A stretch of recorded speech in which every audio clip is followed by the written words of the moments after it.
Good afternoon, everyone. Welcome to another session of Learn from the Masters. For today's session, we'll be having a session on refraction, objective and objective retinoscopy and subjective acceptance by Mr. Diwakar, who is the head of department at the Sankara College of Optometry at Bangalore. Over to you, Diwakar. Thank you, sir.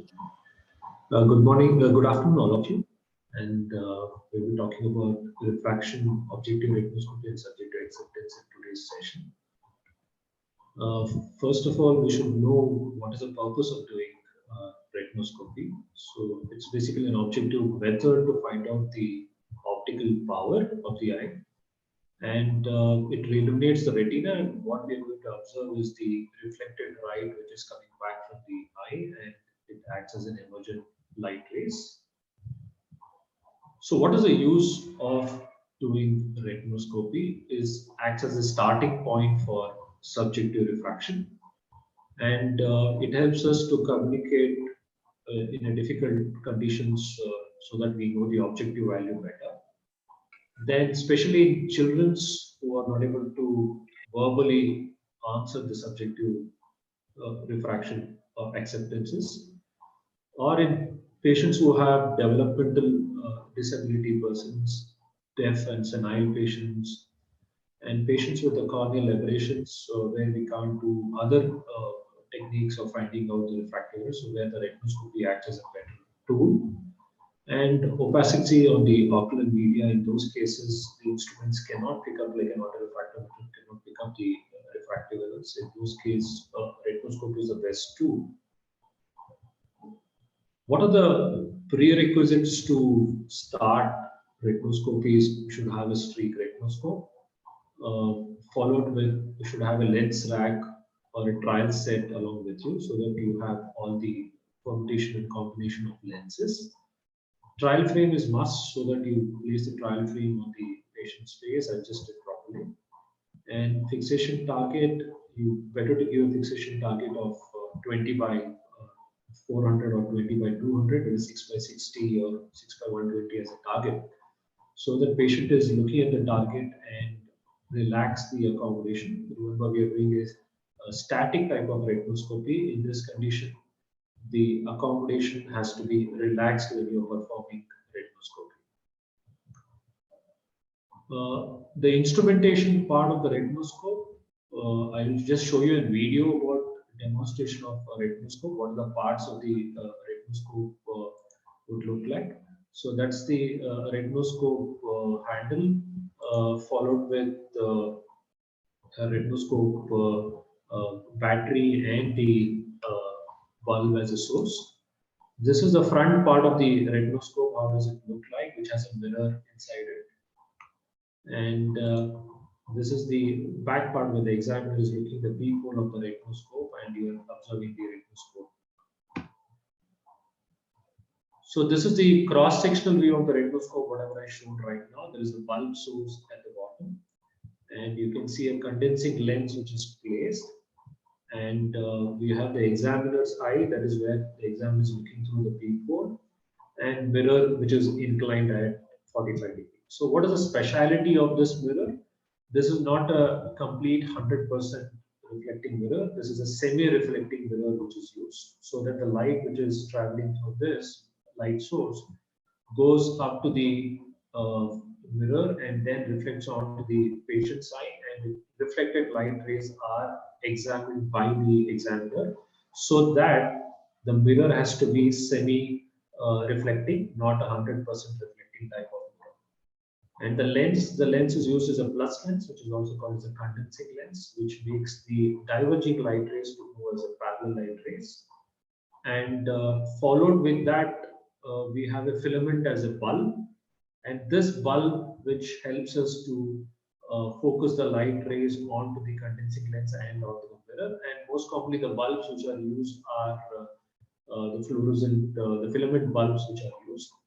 And the bulbs are further connected to the battery, or it can be a disposable battery, or it can be a rechargeable battery types. So this is a cross section of a retinoscope. How does it look like?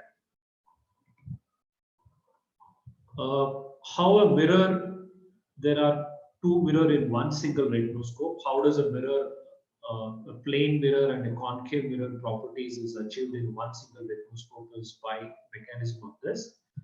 What we can do is with help of this retinoscope, we can move the bulb up and down, or we can move the condensing lens up and down. So in this example, what we have shown is we have kept the condensing lens at the same position. The bulb is moved up and down, and it acts as a diverging light rays, and it acts as a convergent light rays. So it can act as a plane mirror, and it also act as a concave mirror. Both the properties can be achieved with one single instrument. So I'd like to show you a demonstration of a video. How does it look like? So this is a video where we are showing you with the help of the thumb, we are moving the sleeve and rotating the sleeve, the streak of light. And another video where we are moving this sleeve up and down, and you can see you can make from a plane mirror to a much more wider, and you can go to the other side, the concave side also. So it can act as a concave mirror as well as a plane mirror. Both the properties are achieved by this. This is the optics of the instrument. How does it look like? The optics of the retinoscope. And look at the light rays which are coming through. So this is the end is a mirror which is inclined over here, and there is a light source L which is reflected onto the mirror. As I said, the mirror is a semi-reflecting mirror. So this is the parallel light rays which are going onto the eye of the patient, and reflected light rays is examined by the clinician or the examiner. So you see the movement of the streak. It is moved from position top to bottom, and you can also see the reflected is also moved up to down. So you will get a bit movement in this condition. The concave mirror, how does it act? As we said, the bulb and the lens will play a major role converting a retinoscope into a concave mirror. And you can see here the light rays are convergent in the front and then get diverged as it reaches to the patient's eye, and you see a reflected light. So the examiner is trying to move the streak up, but the reflected light rays are moving down. So you start getting an against movement in a concave mirror on the same patient. Optics of the retinoscope is basically at illumination stage. It illuminates the patient's retina. Then it helps us to see the dioptric status of the patient's eye. Where is the far point? For an E-metrope, the far point is at infinity. For an hypermetrope, the far point is behind the patient. And for an patient who is a myopic, his far point is in front, so that it has a fixed finite distance. So when you do retinoscopy on these patients, so you're basically getting the far point of the patient to focus onto the peephole of the retinoscope. That is where you get the neutrality, and the principle of the retinoscopes also speak about the same.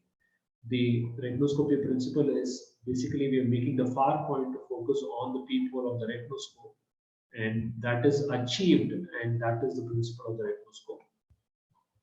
In this example, we have shown you an optics where we have kept a condensing lens, and we have tried to show the light which is emerged out from the patient's eye, focusing onto the patient's examiner's peephole.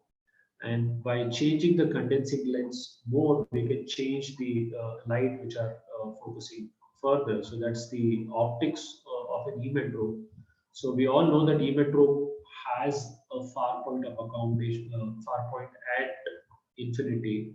And by placing a plus 1.5 diopter lens, if you're doing a retinoscopy at say 67 centimeter distance, you will be able to achieve the far point onto the peephole of the retinoscope. So as an examiner, you will see a neutral movement.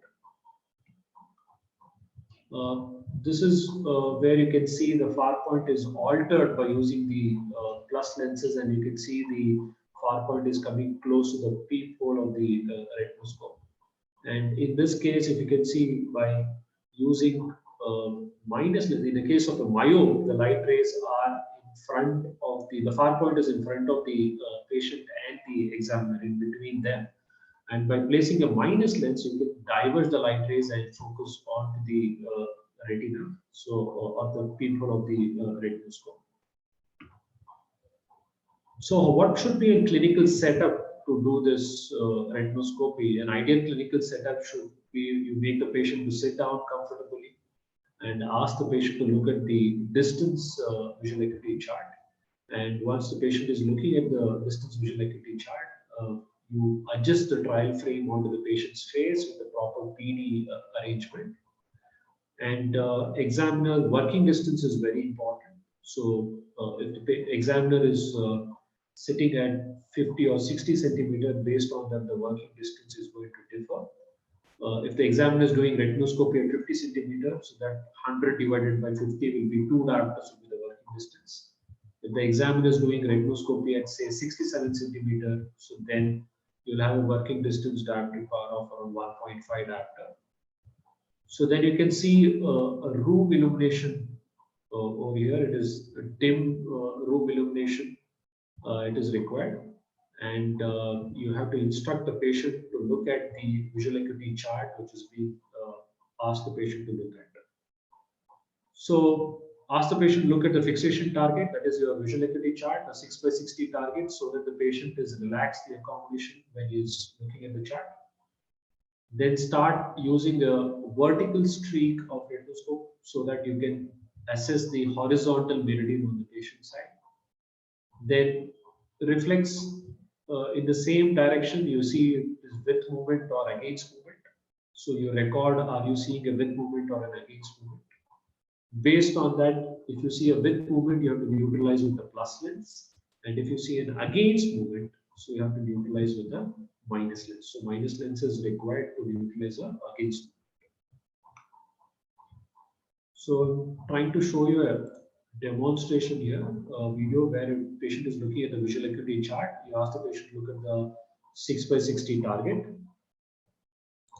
And now we can see here when we're doing retinoscopy, with the peephole of the retinoscope, we have captured an image, and you can see a width movement what we are seeing. And we can see the width movement is much more better now. You're able to see the width movement more clearly. You can observe the width movement.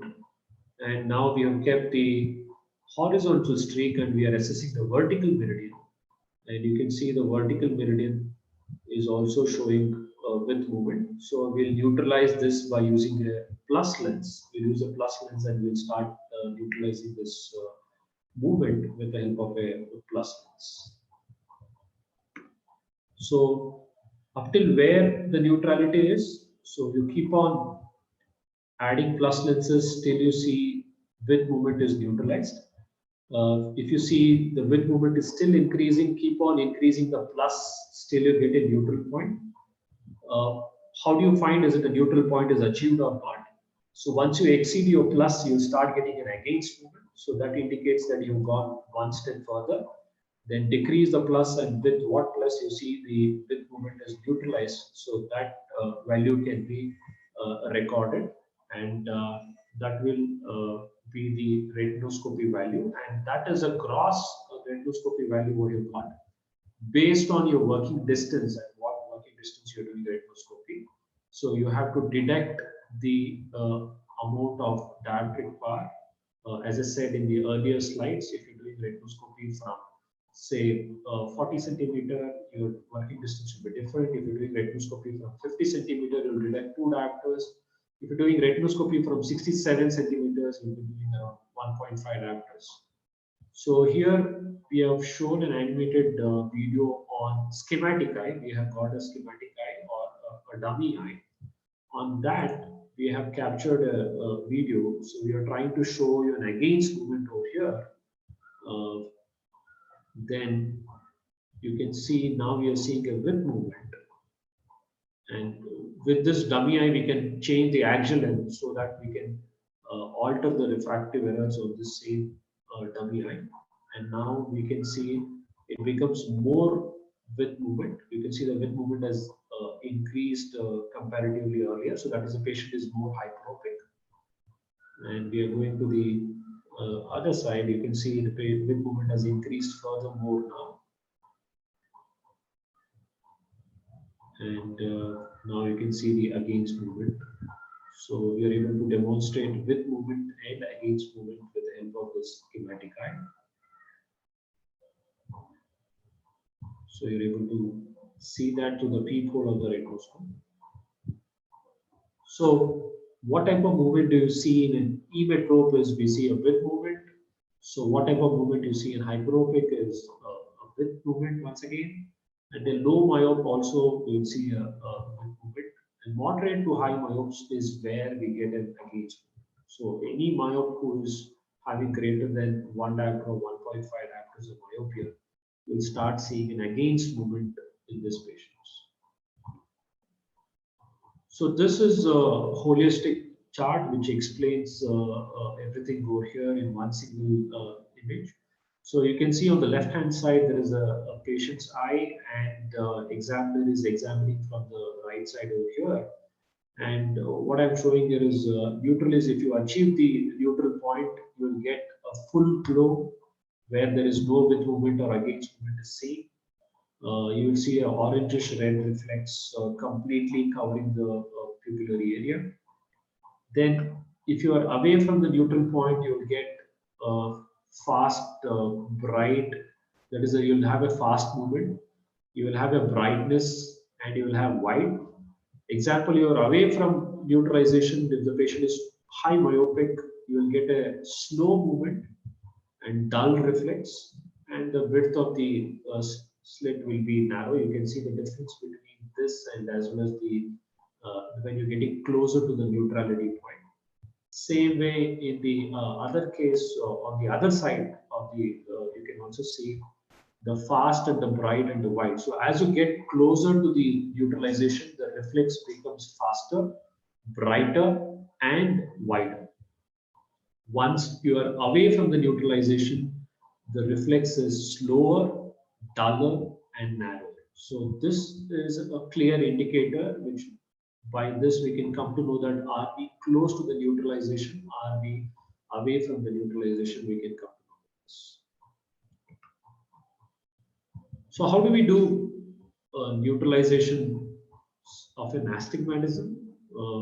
Spherical is we check the vertical meridian and horizontal meridian. We place the plus lenses or the minus lenses based on the movement, and we neutralize whatever the neutralization value will get. That will be same in both the meridians. But in case of astigmatism, you will not have that. You will have a difference in the values between two meridians. The vertical meridian and the horizontal meridian will have a difference. Some of the times you will also see the reflex is not vertical or horizontal. It is not following the principal meridians. It can be oblique. You can see a picture over here where if the spherical refractive error is there, the inside reflex would also be in the same meridian. But when you see an astigmatism, the retinoscope reflex and the patient's eye reflex, what has been emerging out, it is not in the same meridian. You can see that in the picture on the astigmatism. So it is on the off axis. They are not in the same direction. And you can also see that in the animation. So the retinoscope is moved up and down, but the reflex inside, it is not in the same direction. So that shows there is a clear indication of having an astigmatism with oblique axis.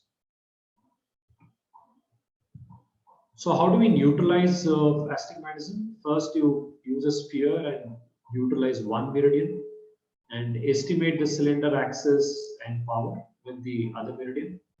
Apply and position of the cylinder, you place the cylinder lens and neutralize the other meridian. Refine the cylinder axis, refine the cylinder power, and find spherical power. So this is how you do astigmatic neutralization when you're doing retinoscopy. First, you do it with a spherical lens, and then you do it with a cylinder lens. There is another method. We can use two-sphere method, and you have to plot it in an optical cross and vertical meridian and horizontal meridian, and then you have to rewrite it in a spherosymmetrical form. That seems to be more complicated, and most easiest method is you place a sphere and utilize one meridian, and then use a cylinder lens and utilize the other meridian. So that will be a better way to do it than compared to a two-sphere method. So what are the challenges faced when you're doing retinoscopy is post-refractive surgery cases, which the instruments like auto-refractometer or any other instruments cannot pick up. Retinoscope, you can do it, but it's still challenging. Cases of keratoconus, retinoscope is the one which can pick up early scissoring reflex compared to any other instruments. Then corneal ectasias and conditions, it becomes challenging to do retinoscopy. Then how different is the reflex? You have to find out the reflex is which is brighter and which is thicker and wider. We have to utilize that. And what are the other difficulties are faced is if the patient is not cooperative. So in those conditions, and how to neutralize is we already have discussed that we use the lenses and utilize the retinoscopy reflex, what is emerging out from the patient's eye. Next is we are talking about subjective acceptance. Basically, after getting the retinoscopy, you get a net value. And with that net value, we have to do a steps like starting point. So what is your first lens you're going to select? Then fogging, how do you control the accommodation? Then JCC and astigmatism correction in different ways. Then Duochrome, that is to find out the spherical endpoint at the last. So first one is how do you start subjective refraction? It is all dependent on your net value. So whatever you got through retinoscopy value. So that is a net value. And in this example, I have put here, you add +2 diopter. Why +2 diopters is to fog the eyes.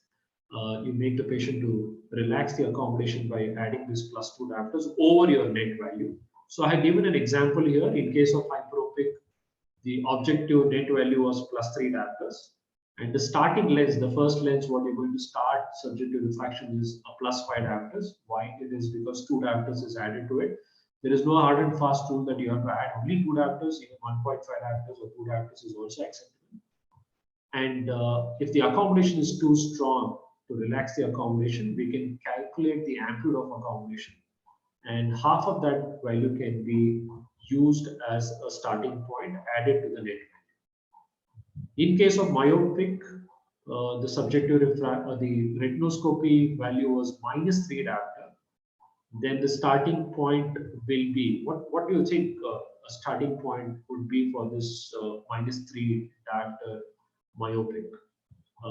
Is it -5 or is it something different? So you have to add +2 to that.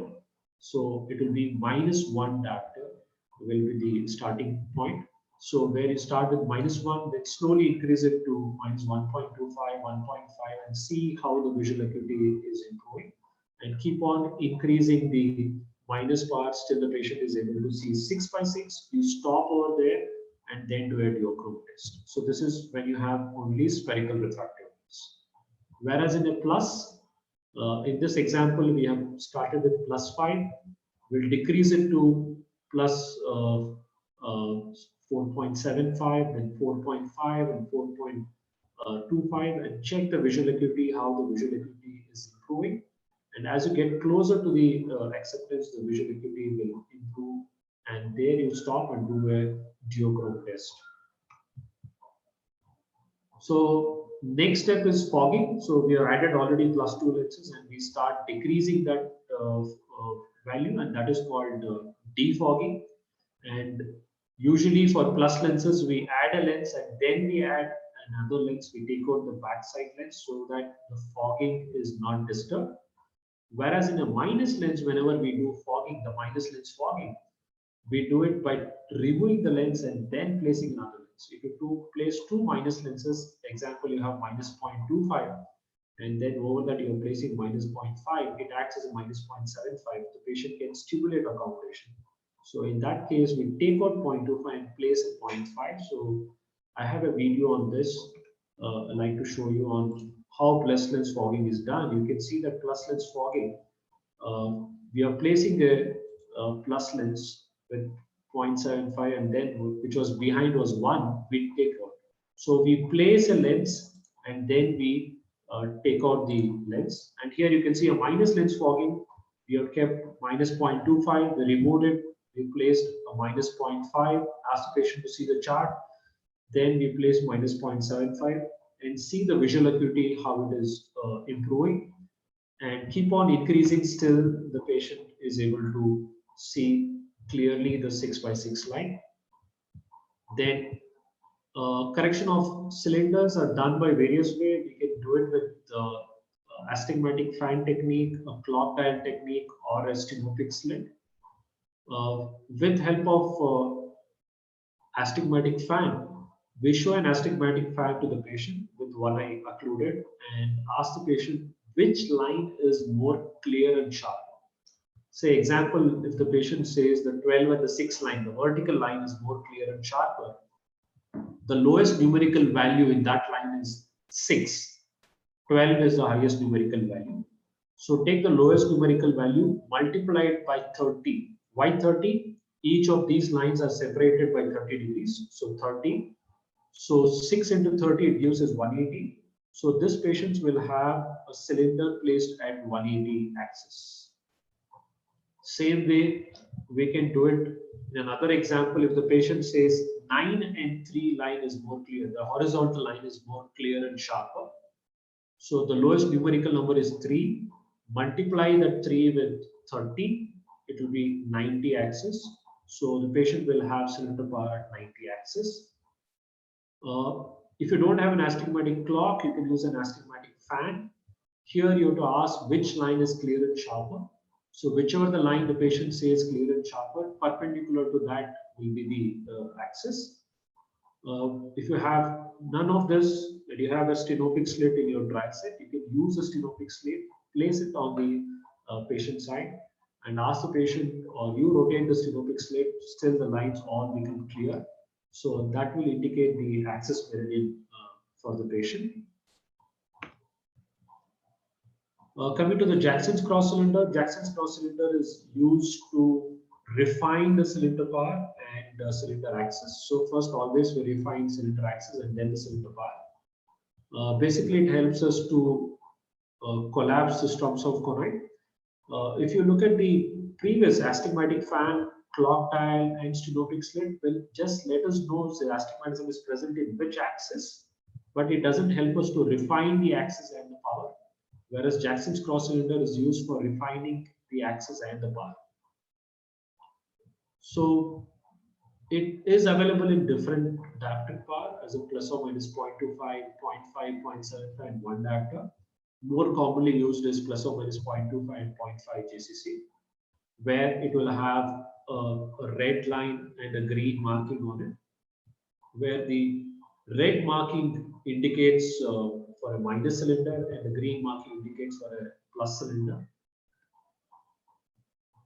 So how do we refine axis? So if this is the cylinder which is placed at 180 degree axis, so you make sure that the handle is kept parallel to that, and ask the position 1 or position 2 is better for the patient. Whichever the position the patient says, so move the cylinder axis towards that position by 5 to 10 degrees and keep on repeating till the patient says both the positions are equally clear or equally blurred. So you have to continue doing that. So how do you refine cylinder power? So cylinder power can be refined by using the bars or the markings on the which is there on the JCC. You keep it parallel to the cylinder which is placed in the trial frame and ask, is it with these red lines, is it better? Or when you flip, it goes to the green lines, is it better? So what does it? Red line indicates it acts as a minus cylinder. So example, if you have a -1 cylinder placed in the trial frame, over that, if this says minus 0.25 extra, so it acts as a minus 1.25 cylinder. Whereas a plus 0.25 cylinder will act as a decreasing the power, and it acts as a minus 0.5 as a total power, because this is a plus 0.25 and you have placed minus 1 in the trial side. So you ask the patient, is it minus 1.25 cylinder is better or minus 0.75 cylinder is better? If he says both are equally clear, then you stick to minus 1. If he says when it is 1.25 cylinder, it is better, so then you increase the cylinder power in the trial frame to 1.25. And same way, if the patient says with the green lines it is clearer, so you decrease the cylinder power. So we can increase or decrease the cylinder power or refine the cylinder power by using the JCC.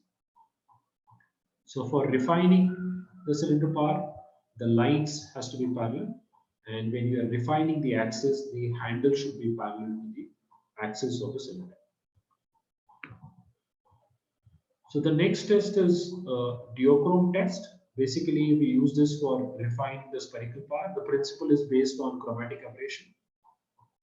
In an e-metrope, the patient should be able to see red and green are equally clear. So here we have shown a picture at the bottom, where this indicates a curve, indicates a retina, where the light, yellow light is focused on the retina.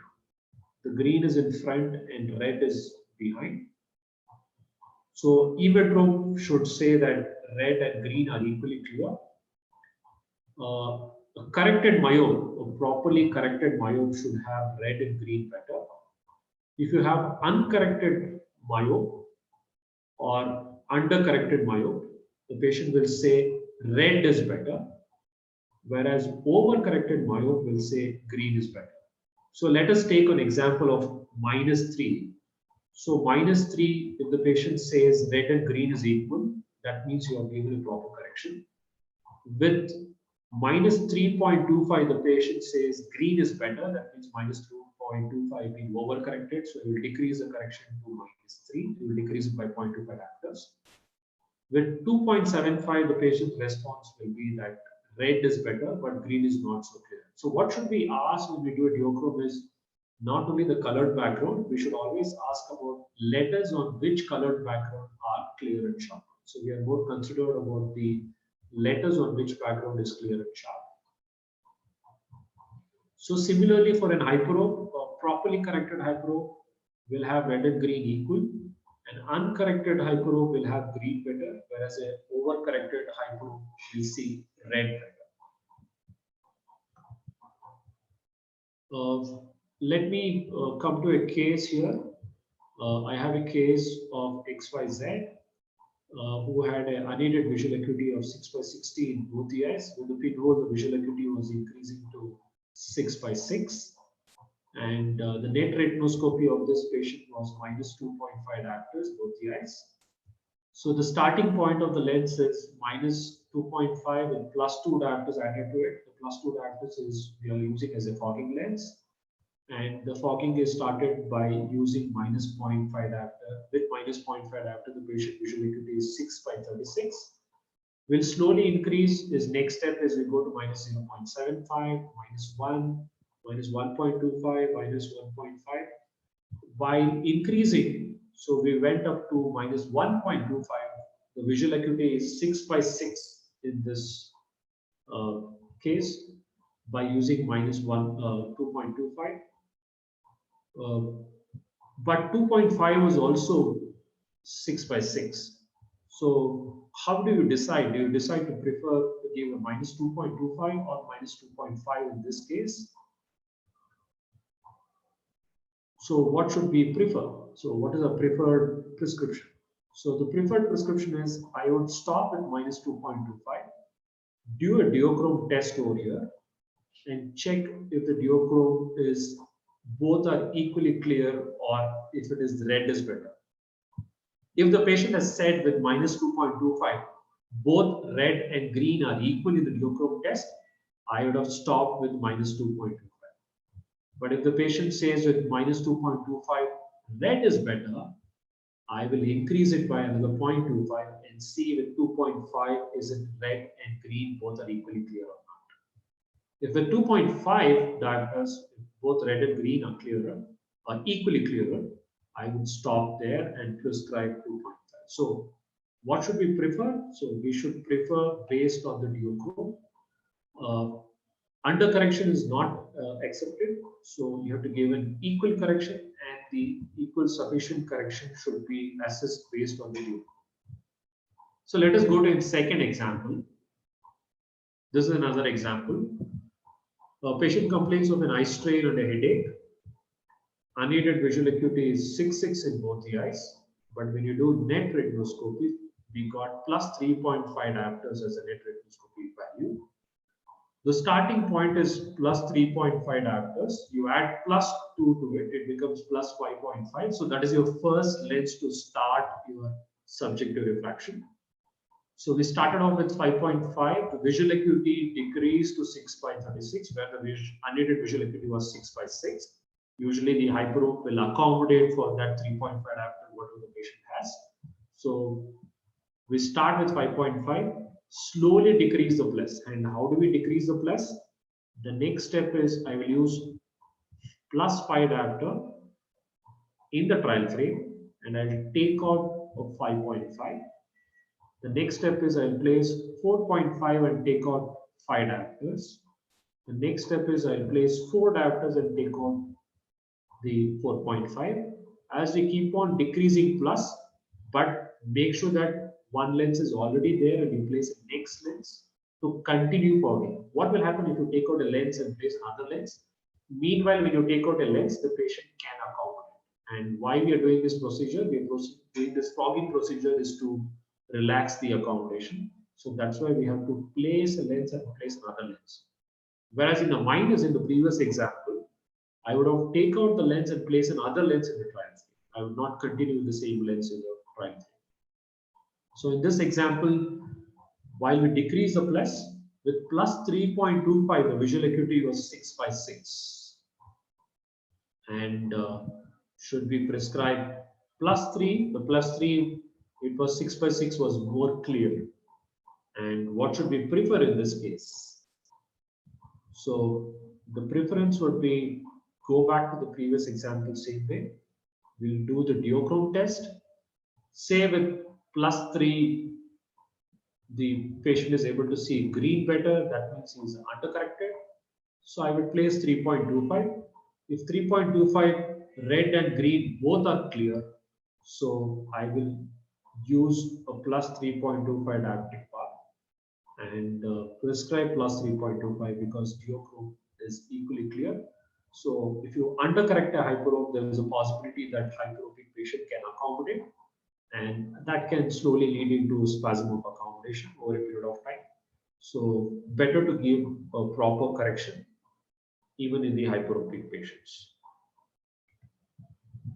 So case 3, this is a patient who had a visual acuity of 6/18. The net retinoscopy is minus 0.5 with minus 1.5 at axis 180.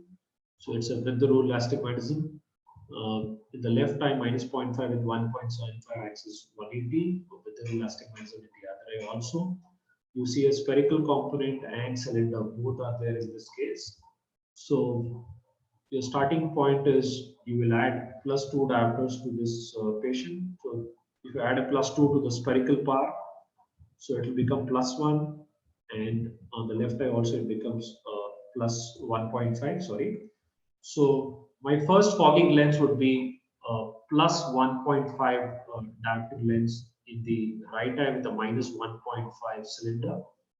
And in the left eye, a plus 1.5 with a minus 1.5 cylinder, 1.75 cylinder, what I got through my net retinoscopy values, and the axis 180. So I will confirm this axis first by doing a JCC, or without placing a cylinder lens, I will show you an astigmatic fan and ask the patient which line is clear and sharper. So in this case, 180 axis is clear. The patient should say vertical line is more clear and sharper without placing this 1.5 and 1.75 cylinder monocularly. So once we know that, we can use the cylinders in the trial frame and do a JCC. So we did a JCC in this patient, and first axis was refined in the right eye and axis remained same 180. We refined the cylinder power. So the cylinder power, instead of 1.5, the patient accepted 1.25. So that means he said the green part of the JCC was better. So that was acting as a plus 0.25 cylinder. And we decreased the cylindrical power in the prescription. Same way in the left eye, we started off 180, but patient said towards 170 direction the axis was clearer. So we did the axis refinement first, and then we did the power refinement. And the power refining, we got 1.5 diopters rather than 1.75. So that was the JCC, which shows there is a difference in the left eye axis than what we got through retinoscopy. It is possible in few of the cases. And you can also see the retinoscopy value was 1.5 and 1.75. The patient is accepting in the right eye is 1.25 and 1.5. So this also was refined through the JCC. Now we have to refine the spherical power minus 0.5 and minus 0.5. Is it same, or should we give minus 0.75, or should we decrease it to minus 0.25? So we did a monocular duochrome, and with monocular duochrome test, monocularly the patient said red is equal to green. So both were equal. So we stick to the same prescription of minus 0.5. We didn't increase or decrease the correction. And cylinder power and cylinder axis was refined by using GCC. So the final prescription of this patient is minus 0.5 with minus 1.25 axis 180 and visual acuity of 6/6. And in the left eye, minus 0.5 with minus 1.5 axis 170. So the visual acuity of 6/6 in the other eye. So this is the case number 3. And thank you very much. These are my references where I have shared most of the material by using these references. And thank you. And I thank Saptagiri sir and Dr. Kaushik for giving me an opportunity to present on pearls of refraction. So I'll be able to take up your questions if you have any queries. Thank you, Diwakar. It's been a nice lecture. There are some questions. I'll just read them out.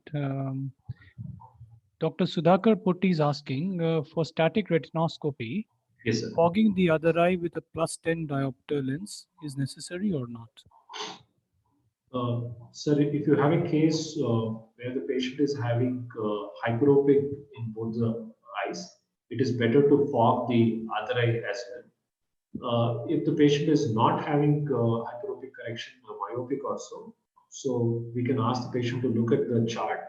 Myope, if he accommodates also, he can't make it clearer. Especially if you have hyperopic and you have stimulation of accommodation, it's better to use a fogging lens in the other eye as well when you're doing retinoscopy, instead of leaving a plane in front of the other eye. Right. Dr. Rahul is asking, after neutralization by retinoscope, how much working distance would we have to subtract? A +1 diopter or a +1.5 diopters? Okay. Dr. Rahul, it depends on where are you been sitting from the distance from retinoscopy, or how far you've been doing from the patient. Example, when I teach, I always talk to the students that, example, if an examiner is tall and height and he's doing retinoscopy, he'll be doing it far distance, his arm length is different. If somebody, an examiner is very short and if that person is doing retinoscopy, his arm length is different. So I would request everybody to measure your arm length.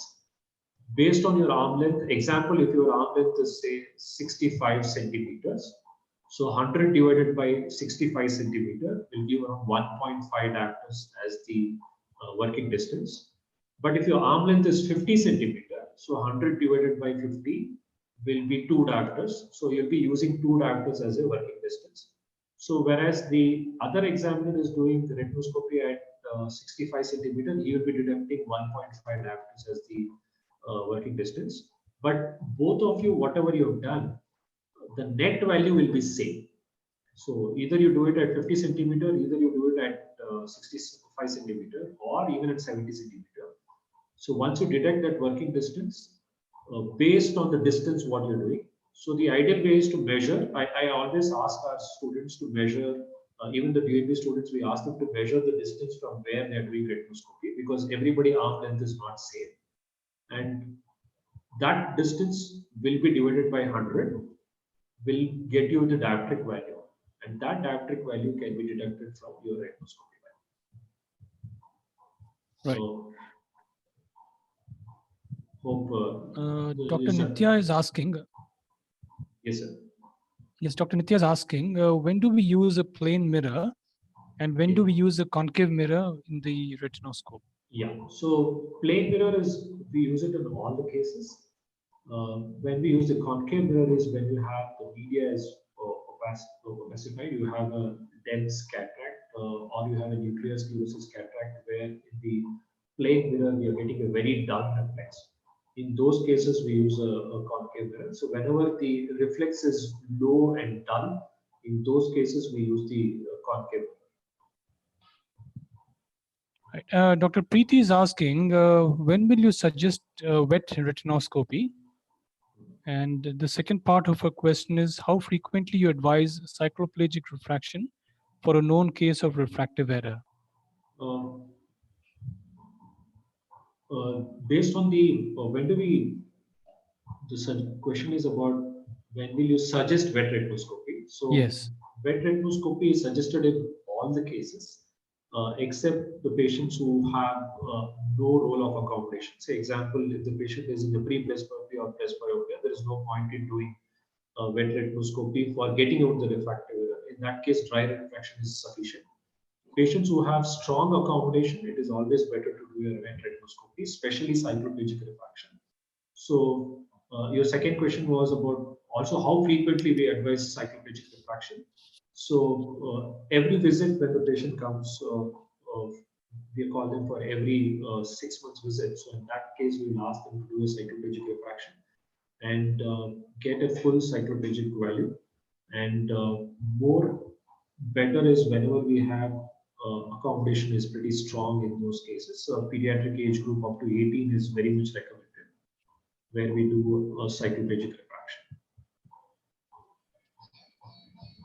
Right. Dr. Dharani Ghosh is asking, Joshi, sorry, for whom all should we do fogging? Yeah, that's a very good question. Uh, we think that fogging is done only when the patient is accommodating.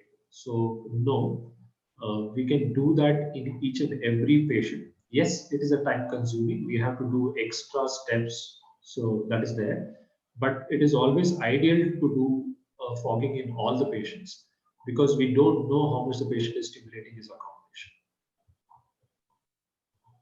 Right. Dr. Sri Ramcharan is asking, I think he has two questions. The first part, I think you've already answered. It's Yes. what is the power to be deducted? Yeah. And the second part of the question he asks is, to begin with retinoscopy, the Yes. streak should be a small streak or a wide streak? Yeah. So whenever you do retinoscopy, it should be a plane mirror. You have to pull the sleeve down, and it should be a wide beam, which should be on the eye. So when do you get narrow is whenever the reflex is uh, to the dull reflex. In those cases, we make the streak thinner, but not too thin because there is a possibility you can go to the concave side, and the reflex will change when you go to the concave side of the mirror. So it is better to keep it on the plane mirror, pull the sleeve down, and keep it as wide as possible. Right. Dr. Manu is asking, what is the youngest age at which a spectacle is prescribed? So the youngest age we have prescribed a child with congenital cataracts who have been operated, even a 3-month-old child also. So there is no such criteria that we should prescribe or not. But as early as possible, we find out the refractive error is there. We have to correct it based on the American ophthalmology standards. So we have standards within that limit if it is there. So, example, you have a 10 diopter hyperopic and possible having a small amount of ESO, yes, definitely we will correct it in that case. Say 2 diopter hyperopic and the child is of just 1 year and the child is undergoing the emetropization, so we may not consider that. So we can follow that table where the norms have been given by the pediatric ophthalmologist to prescribe on the which cases to be prescribed or which not. But if you find a significant refractive error, whatever the age is, we have to correct it. And Dr. Prerna is asking how to deal with very high myopes in retinoscopy, considering that they will have a very dull reflex. So the question was not clear. It's how to deal with very high myopes during retinoscopy, considering that they will have a very dull reflex. So very high myopes. So this is where the dull reflex. So I will switch on to the concave side of the retinoscope. So I'll do a concave mirror retinoscope. That will be better in a high myope with a dull reflex than doing on a plane mirror.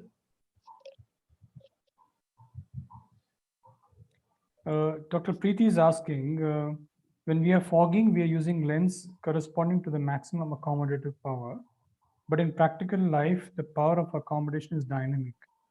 So it will change with change in distance of object. So how is this taken care of when we're doing a dry retinoscope? Yes, ma'am. When you do dry retinoscopy, the ideal method is considering everybody as equal so that we use a +2 diopters as an accommodation to relax. If we find even with the +2 diopters, the accommodation is not relaxed. So what we can do is we can do near point of accommodation. We can assess the near point of accommodation. And example, if the near point of accommodation for this patient is say 10 diopters, so we keep 50% as a reserve. 5 diopters is placed in the retinoscopy value, and we start fogging with that +5 diopter, along with that whatever the refractive error the patient has. So added to the net value. So we'll start with the +5 diopter in this example. Otherwise, generally it is you just add +2 diopter to it. Right. I think this is also a very similar question by Likita Reddy. She's asking, when the patient is dilated and retinoscopy is performed, in subjective assessment, should we add a +2 in the starting point or start with an obtained retinoscopy value? It's a very good question. What we have to do is instead of starting with a plane, we already know what is our working distance. So we can place that working distance lens and then do retinoscopy and find out is there a still width movement exist beyond that or against movement. If there is a width movement, there is a possibility that patient is hyperopic. If you see against movement, possibility that patient may be low myopic or high myopic. So it is better to place your first working distance lens and then you do retinoscopy. Right, Dr. Manu is asking, subjective refraction versus cycloplegic refraction, which prescription should be given to patients? Ma'am, if the patient is able to respond subjectively well, I'll depend on the subjective refraction. If the child who we are doing refraction and the subjective response is not reliable, then I'll depend on the cycloplegic refraction what we have got. Okay, Dr. Shilpa Rani is asking, why only +2 diopters is added during fogging? Because latent hyperopes, does it relax the accommodation? Yeah, so as I said, +2 is not a standard. So we can measure the amplitude of accommodation. Based on that, we can add the more plus can be added to the new fogging value. Okay, Dr. Dharani is asking, if I get a neutralization point at working distance about 67 centimeters, what will be the retinoscopic power of the patient?